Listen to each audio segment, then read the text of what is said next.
পটুয়াখালী জনসমুদ্র দেখলেই আপনি বুঝতে পারবেন।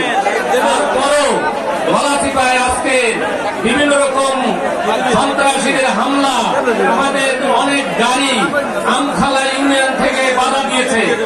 আমরা সে বাধা অতিক্রম করে সন্ত্রাসীদের ঢুকে দিয়ে আমরা চলে আসছি। আমাদের গোয়ালিয়া সেখানেও কিছু সন্ত্রাসীরা আক্রমণ করেছিল, বিভিন্ন রকম বাধা দিয়েছিল।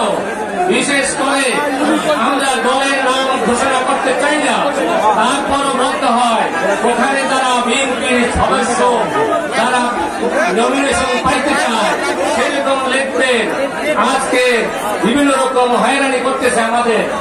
আমরা ভাইকে বলতে চাই, আপনি এই বিষয়টা এসপি মহোদয় অথবা থানার ওসি সাহেবকে বিস্তারিত জানাবেন এবং এর প্রতিকার ব্যবস্থা করবেন।